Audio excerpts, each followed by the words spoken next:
વંદે માતરમ। આજે આપણે પાઠ 3 દ્વિદલ કે જેનો સાહિત્ય પ્રકાર બોધવાર્તા છે આ પાઠની સમજૂતી મેળવવાની છે। હવે સમજૂતી મેળવતા પહેલા આપણે આ પાઠના જે શબ્દાર્થ છે, શબ્દ સમજૂતી છે જે મેં અહીંયા લખીને રાખેલી છે, પહેલા આપણે એની સમજૂતી મેળવીશું। બુકમાં કઈ રીતે લખવાનું છે એ તમને આગળના લેક્ચરમાં જણાવ્યું છે, તો એ જ રીતે વ્યવસ્થિત બુકમાં લખવાનું રહેશે। હવે બોધવાર્તા એટલે શું? તો બોધવાર્તા એટલે કે જેમાંથી આપણને કંઈક બોધ મળે, શીખવા મળે, જાણવા મળે, સમજવા મળે, તેને આપણે બોધવાર્તા કહીએ છીએ। અહીંયા એવી સરસ બોધવાર્તા આપેલી છે કે જેની આપણે સમજૂતી મેળવીશું। હવે સાથે સાથે પેલા જે શબ્દાર્થ છે એની સમજૂતી મેળવીએ તો શબ્દ સમજૂતીમાં પહેલો શબ્દ છે શિલ્પી। તો શિલ્પી શબ્દનો અર્થ થાય છે પથ્થર, ધાતુ વગેરેને સુંદર આકાર આપનાર કે કોતરણી કરનાર। ત્યાર પછી સ્તંભ તો થાંભલો। નિશબ્દ એટલે શાંત હોય એવું શબ્દ વિના। મંજૂરી એટલે પરવાનગી। લોન તો લીલું ઘાસ કે જે બાગ કે બગીચામાં આપણે જોયેલું છે, બાગ કે બગીચા કે ઘર આગળ ઉગાડવામાં આવતું ઘાસ, હરિયાળી। આજીજી એટલે વિનંતી। બિરદાવવું એટલે ગુણને વખાણવા કે તેની કદર કરવી। તો આ છે શબ્દાર્થ। હવે આપણે પાઠની સમજૂતી મેળવીએ। પાઠ 3 દ્વિદલ। પાઠના લેખક છે ડોક્ટર I.K. વીજળીવાળા, જેમનો જન્મ 14/7/1960 હવે આપણે આગળ પણ કહ્યું છે અને આજે ફરીવાર કહું છું, જો કાવ્ય હોય તો તેના રચયિતાને કવિ તરીકે ઓળખવામાં આવે છે અને પાઠ છે તો લેખક। પાઠને ગદ્ય કહેવામાં આવે છે અને કાવ્ય હોય છે એને પદ્ય કહેવામાં આવે છે। આવી નાની નાની બાબતો છે કે જે આપણે યાદ રાખવાની હોય છે। Doctor I.K. વીજળીવાળાનો જન્મ ભાવનગર જિલ્લાના અમરગઢમાં થયો હતો। તેઓ વ્યવસાયે ડોક્ટર છે। સાયલન્સ પ્લીઝ, મોતીચારો, પ્રેમનો પગરવ અને ઉંદરભાઈને આંખો આવી વગેરે એમના જાણીતા પુસ્તકો છે। જો પ્રશ્ન આવે કે એમના જાણીતા પુસ્તકોના નામ આપો, તો અહીંયા આપણને જે નામ આપેલા છે કે સાયલન્સ પ્લીઝ, મોતીચારો, પ્રેમનો પગરવ અને ઉંદરભાઈને આંખો આવી વગેરે એમના જાણીતા પુસ્તકો છે। અને કોઈ પણ પ્રશ્ન પૂછાય તો એ પ્રશ્નનો જવાબ છે એ તમારે પૂરા વાક્યમાં લખવાનો હોય છે। અધૂરા વાક્યમાં જવાબ હોય તો એના માર્ક્સ મળતા નથી। અક્ષર છે પણ સારા કરવાના હોય છે। બે શબ્દ વચ્ચે વ્યવસ્થિત જગ્યા છોડીને સારા અક્ષરે લખાણ લખવું। જે વિદ્યાર્થી છે એના અક્ષર સારા નથી થતા તો એને શું કરવાનું કે પાઠ્યપુસ્તક છે એ પાઠ્યપુસ્તકમાંથી કોઈ પણ પાઠનો પેરેગ્રાફ છે, ફકરો છે, એ રફ નોટમાં લખવાનો પ્રયત્ન કરવાનો। રોજ આ રીતે કરશે તો એના અક્ષરમાં સુધારો થશે। અહીં બે બોધકથાઓ સાદી અને સરળ શૈલીમાં આપવામાં આવી છે। અહીંયા જે બોધકથાઓ છે એ એકદમ સાદી અને સરળ ભાષામાં સમજાઈ જાય એ રીતે આપવામાં આવેલી છે। પ્રથમ બોધકથામાં શિલ્પીની આત્મનિષ્ઠા અને પ્રભુનિષ્ઠા સુંદર રીતે વ્યક્ત થઈ છે। જે પ્રથમ બોધકથા છે એમાં શું છે કે જે શિલ્પી છે એની પોતાની જે કામ પ્રત્યેની નિષ્ઠા છે અને પ્રભુનિષ્ઠા છે એ સુંદર રીતે રજૂ કરેલી છે। તો બીજી બોધકથામાં એક યુવક પોતાના વ્યવસાય પ્રત્યે કેટલો ગંભીર અને સનિષ્ઠ છે એની જોરદાર શૈલીમાં રજૂઆત છે। હવે બીજામાં યુવકનું પોતાનું કામ પ્રત્યેનું જે વલણ છે એ કેટલું છે અને પોતે કેટલો વફાદાર છે, પોતાનું કામ છે પોતે જ એની જે મૂલ્ય કરે છે, જુએ છે, ચકાસે છે, એની સુંદર રજૂઆત છે આ પાઠમાં જોવા મળે છે। એમાં પેલું છે મૂર્તિ। એક માણસ એક વખત પોતાના ગામમાં બની રહેલા નવા મંદિરનું નિર્માણ કાર્ય જોવા ગયો હતો।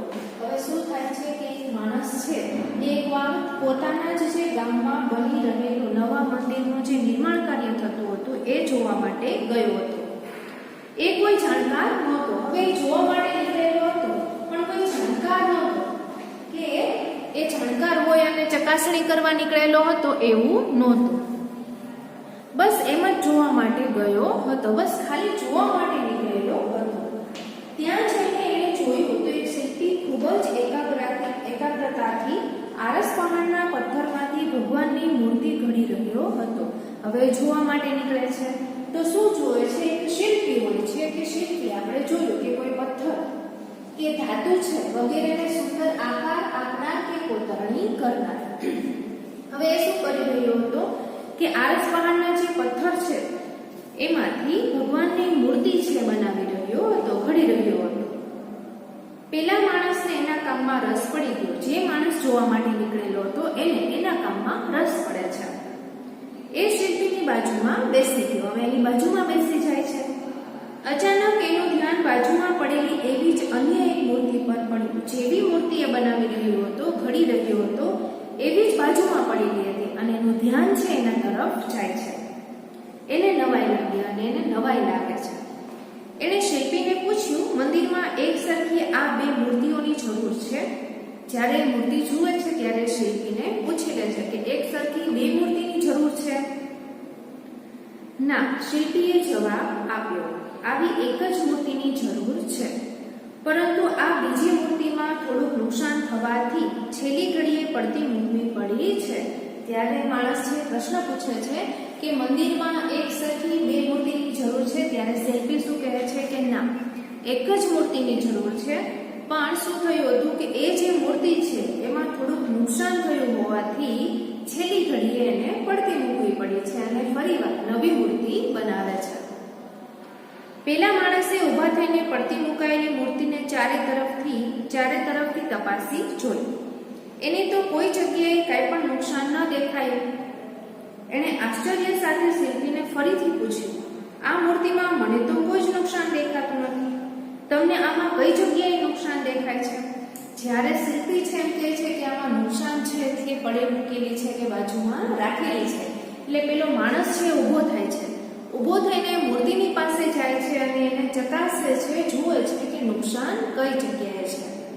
જ્યારે એને કોઈ નુકસાન નથી દેખાતું એટલે ફરીવાર એ શિલ્પીને પૂછે છે કે કઈ જગ્યાએ નુકસાન છે? મને તો આમાં કોઈ નુકસાન દેખાતું નથી. એના નાક પાસે એક નાનો ઘસરકો થઈ ગયો, શિલ્પીએ કહ્યું. ત્યારે શિલ્પી એને જવાબ આપે છે કે એના નાક પાસે નાનો એવો ઘસરકો લીટો છે થઈ ગયો છે. પેલા માણસે ફરીવાર ધ્યાનથી જોયું ત્યારે એને નાનો ઘસરકો દેખાયો. જ્યારે ફરીવાર જુએ છે ત્યારે એને જે નુકસાન હતું, જે ઘસરકો થઈ ગયો હતો, એને દેખાય છે. એણે શિલ્પીને પૂછ્યું, તમે આ મૂર્તિની સ્થાપના કઈ જગ્યાએ કરવાના છો? એટલે ફરીવાર શિલ્પીને પૂછે છે કે આ મૂર્તિની સ્થાપના કઈ જગ્યાએ કરવાની છે, ક્યાં એને આપણે રાખવાની છે? પેલા 20 ફૂટ ઊંચા સ્તંભ ઉપર શિલ્પીએ જવાબ આપ્યો. એટલે શિલ્પી છે જવાબ આપે છે કે કઈ જગ્યાએ? કે પેલો 20 ફૂટ ઊંચો જે સ્તંભ છે, સ્તંભ એટલે થાંભલો, એના ઉપર કરવાની છે એની સ્થાપના. પેલા માણસના આશ્ચર્યનો પાર ન રહ્યો. એનાથી કહેવાય ગયું, ભલા આદમી, જો આ નાનકડી મૂર્તિની સ્થાપના એટલે બધી ઊંચે જ કરવાની હોય તો આવી ખોટી મહેનત શું કામ? ત્યાં વળી કોણ જોવાનું છે કે એના નાક પર નાનો ઘસરકો છે? એટલે પેલો માણસ છે શું કહે છે શિલ્પીને કે આ નાનકડી એવી મૂર્તિની સ્થાપના એટલે ઊંચી જગ્યાએ કરવાની છે, તો આટલી મહેનત શું કામ? ત્યાં કોણ જોવાનું છે કે આ મૂર્તિમાં નુકસાન છે કે ઘસરકો થઈ ગયો છે? શિલ્પીએ પોતાનું કામ અટકાવીને એ માણસ સામે જોયું. શિલ્પી છે પોતાનું કામ કરી રહ્યો હતો, એ પોતાનું કામ અટકાવે છે અને પેલાની સામે જુએ છે. પછી હસીને બોલ્યો, ભાઈ, બીજું કોઈ આ વાત જાણે કે નહીં એની મને ખબર નથી, પરંતુ હું અને મારો ભગવાન તો આ જાણીએ છીએ ને. શું જવાબ આપે છે કે બીજું કોઈ જુએ કે ન જુએ, બીજા કોઈને ખબર પડે કે ન પડે, પણ હું અને મારો ભગવાન તો આ જાણીએ છીએ ને. એટલું કહી એટલી જ એકાગ્રતાથી એણે પોતાનું કામ ફરીથી શરૂ કરી દીધું. આટલો જવાબ આપીને એ પોતાનું કામ છે ફરીવાર ચાલુ કરી દે છે. નિશબ્દ બની પેલો માણસ એ શિલ્પીને જોઈ રહ્યો. નિશબ્દ એટલે શાંત, શબ્દ વિનાનું. એ શાંત એકદમ બનીને પેલા માણસ છે એ શિલ્પીને જોઈ રહ્યો. હવે આ આમથી જે વાર્તા છે, જે કથા છે, એમાંથી આપણને શું શીખવા મળે છે કે આપણે કોઈ પણ કામ કરીએ તો એ કામ છે ભલે બીજું કોઈ જુએ કે ન જુએ, પણ આપણો આત્મા છે અને ભગવાન છે એ જોતા જ હોય છે. ત્યાર પછી બીજી છે વાર્તા સ્વમૂલ્યાંકન. તો પરદેશની વાત છે. હવે જે બીજી વાર્તા છે, કથા છે, એની શરૂઆતમાં જ આપણે જણાવ્યું છે કે ક્યાંની વાત કરવામાં આવેલી છે, તો પરદેશની વાત છે. ત્યાંના એક સ્ટોરમાં એક યુવક દાખલ થયો. પરદેશની વાત રજૂ કરેલી છે કે જ્યાં ત્યાંનો એક સ્ટોર છે, દુકાન છે, ત્યાં એક યુવક છે દાખલ થાય છે, અંદર જાય છે. દુકાનદાર સાથે નમ્રતાથી વાત કરીને તેણે પબ્લિક ફોન વાપરવાની મંજૂરી માંગી. હવે ત્યાં યુવક છે એ દાખલ થાય છે ત્યારે દુકાનદાર સાથે એકદમ નમ્રતાથી વિવેકથી વાત કરીને જે પબ્લિક ફોન હોય છે એ વાપરવા માટેની મંજૂરી છે, પરવાનગી છે એ લે છે. દુકાનદારે હા પાડી અને દુકાનદાર છે એને હા પાડે છે. યુવકના હાથ મેલા અને ખરાબ હતા એટલે એ સ્પીકર ફોન પર વાત કરતો હતો. હવે યુવક શા માટે સ્પીકર ફોન પર વાત કરતો હતો એવો પ્રશ્ન પૂછાય તો યુવકના જે હાથ છે એ મેલા અને ખરાબ હતા એટલે એ સ્પીકર ફોન પર વાત કરતો હતો. વાક્ય છે એનો તમે પૂછે પ્રશ્ન હોય તો વ્યવસ્થિત પૂરા વાક્યમાં જવાબ લખવાનો. અન્ય કોઈ ગ્રાહક એ સમયે સ્ટોરમાં હાજર ન હોવાથી દુકાનદાર એની વાત ધ્યાનથી સાંભળી રહ્યો હતો. એ સમયે એ દુકાનમાં બીજું કોઈ ગ્રાહક ન હોવાથી દુકાનદાર છે એની વાત છે એકદમ શાંતિથી ધ્યાનથી સાંભળતો હતો. સામા છેડે કોઈ સ્ત્રી વાત કરી રહી હતી. સામા છેડે કોણ હતું? તો કોઈ સ્ત્રી છે એ વાત કરી રહી હતી. યુવકે કહ્યું, મેડમ તમે મને તમારે ત્યાં લોન કાપવાનું કામ આપી શકો ખરા? હવે યુવક છે તે જે આપણે જોયું કે સ્ટોરમાં દાખલ થયો હતો અને પબ્લિક ફોન માટે વાત કરવા માટે એને મંજૂરી, પરવાનગી લીધી હતી. તો શું કહે છે કે મેડમ તમારે ત્યાં મને લોન કાપવાનું કામ આપી શકો ખરા? લોન કીધું ખાસ કે જે આપણે બાગ કે બગીચામાં જોયેલું હોય છે, ઘણાના ઘરોમાં પણ હોય છે. બાગ બગીચા કે ઘર આગળ ઉગાડવામાં આવતું ઘાસ, હરિયાળી. સામા છેડેથી સ્ત્રીનો અવાજ આવ્યો, નહીં ભાઈ, લોન કાપવા માટે મેં માણસ રાખી લીધેલ છે. ત્યારે સ્ત્રી છે એ શું જવાબ આપે છે કે એ કામ માટે મેં માણસ રાખી લીધો છે. યુવક બોલ્યો, મેડમ અત્યારે તમારે ત્યાં રાખેલ માણસને જે પગાર આપતા હો એના કરતા અડધા પગારથી હું લોન કાપી આપીશ. જ્યારે સ્ત્રી ના પાડે છે ત્યારે શું કહે છે કે અત્યારે તમે જે એના કામનો જે પગાર આપતા હો છો એના કરતા અડધા પગારમાં જ હું એ કામ છે કરી આપીશ. ત્યાર પછી શું થાય છે? સામે છેડેથી સ્ત્રીએ કહ્યું, ના ભાઈ, હાલ લોન કાપવાનું કામ જે માણસ કરે છે તેનાથી મને કોઈ જ ફરિયાદ નથી. એટલે પેલી સ્ત્રી છે જવાબ આપે છે કે અત્યારે છે જે લોન કાપવાનું કામ કરે છે, ઘાસ કાપવાનું કામ કરે છે, એ માણસથી મને કોઈ જ ફરિયાદ નથી, એનું કામ છે એ સારું છે.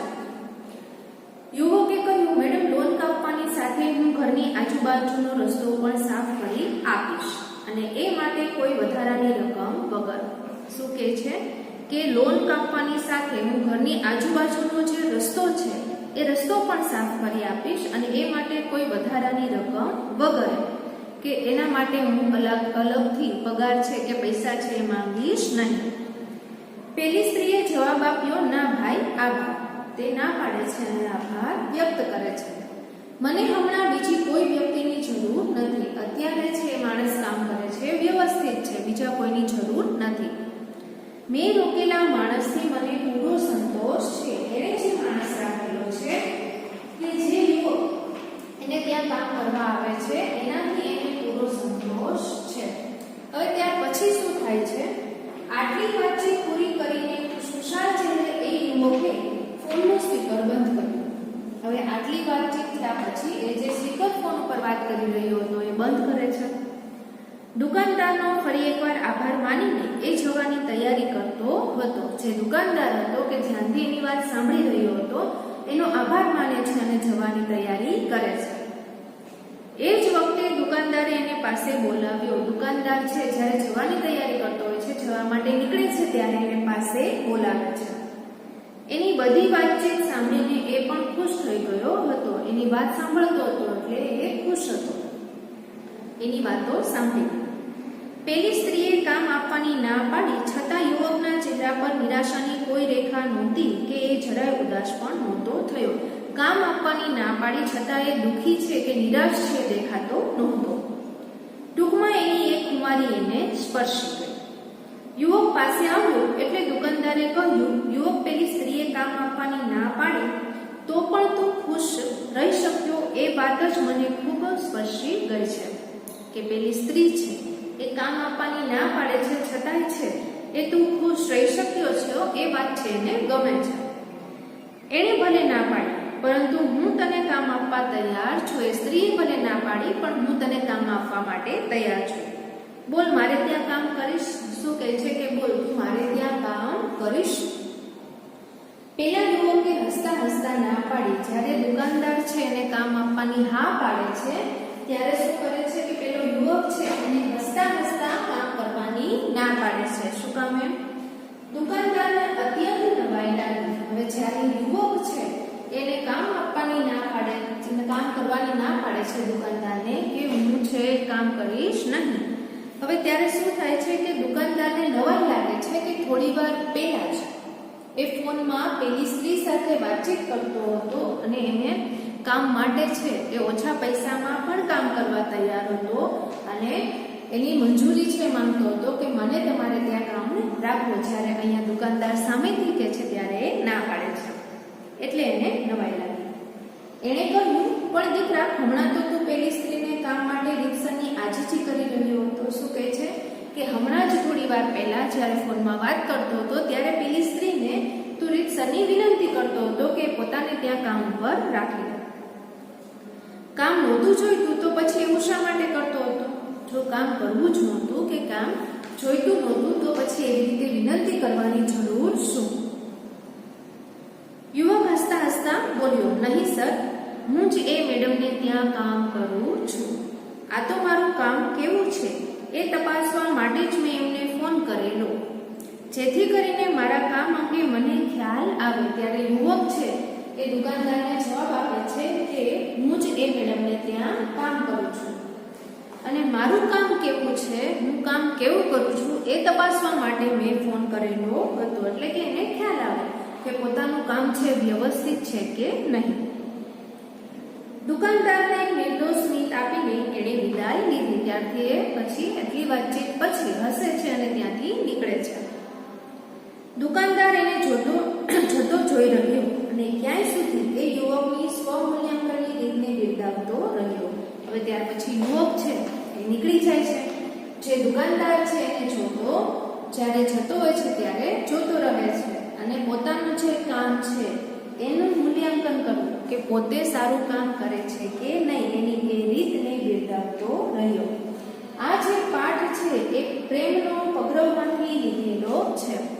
અહીંયા છે એ આપણે જોયું કે અહીંયા બોધ વાર્તા છે આપેલી છે કે જેનાથી આપણને કંઈક શીખવા મળે, સમજવા મળે અને જે છે એ આપણા જીવનમાં ઉપયોગી બને.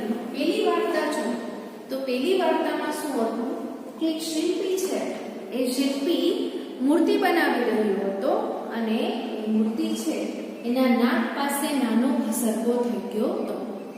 હવે એ ઘસરકો છે કે નુકસાન છે બીજા કોઈને દેખાય એમ નહોતું, કેમ કે મૂર્તિની સ્થાપના પણ ઊંચે થવાની હતી.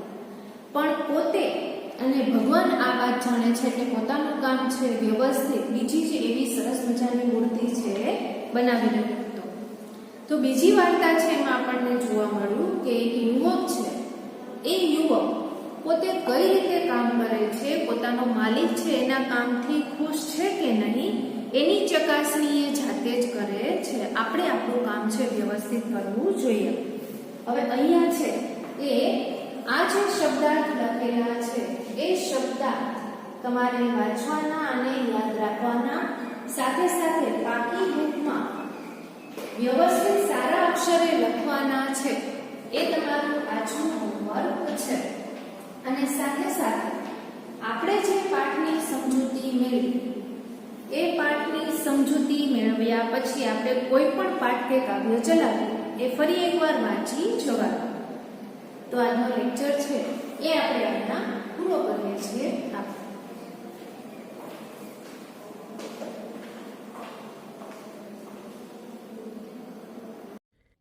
એક મૂર્તિ. એક માણસ એક વખત પોતાના ગામમાં બની રહેલા નવા મંદિરનું નિર્માણ કાર્ય જોવા ગયો હતો. એ કોઈ જાણકાર નહોતો, બસ એમ જ જોવા માટે ગયો હતો.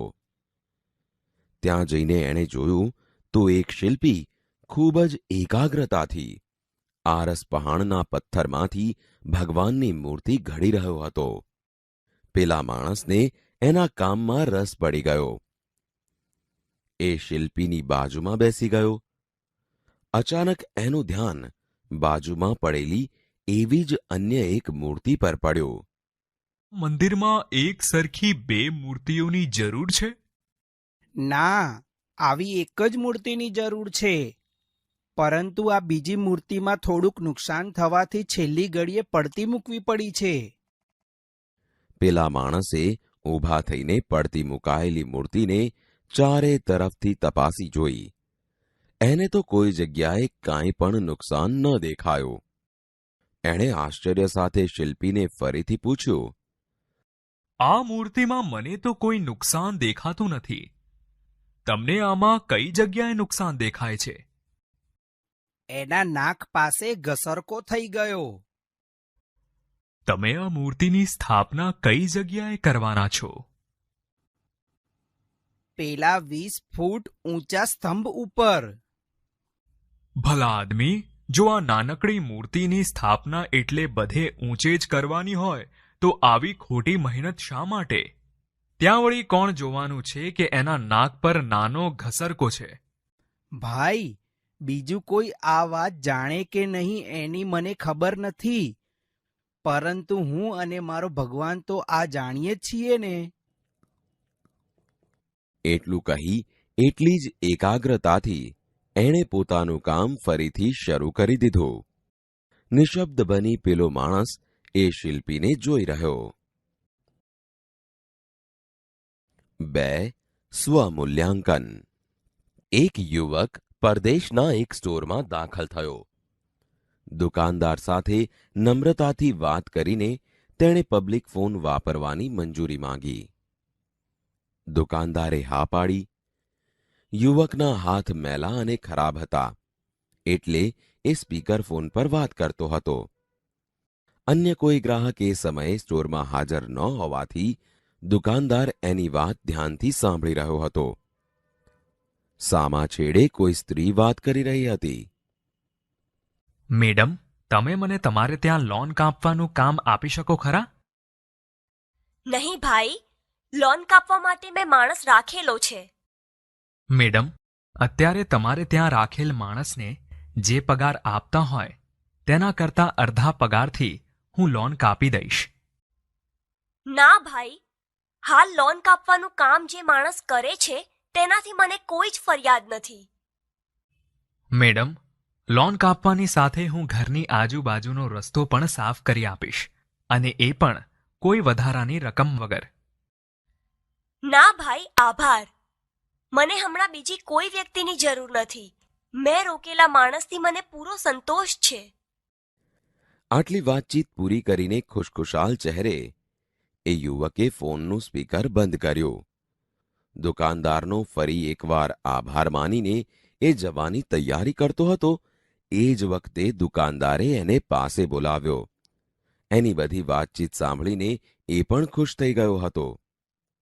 પેલી સ્ત્રીએ કામ આપવાની ના પાડી છતાં યુવકના ચહેરા પર નિરાશાની કોઈ રેખા નહોતી કે એ જરાય ઉદાસ પણ નહોતો થયો. ટૂંકમાં એની એક ખુમારી એને સ્પર્શી ગઈ. યુવક, પેલી સ્ત્રીએ કામ આપવાની ના પાડી તો પણ તું ખુશ રહી શક્યો એ વાત મને ખૂબ સ્પર્શી ગઈ છે. એણે ભલે ના પાડી, પરંતુ હું તને કામ આપવા તૈયાર છું. બોલ, મારે ત્યાં કામ કરીશ? ના.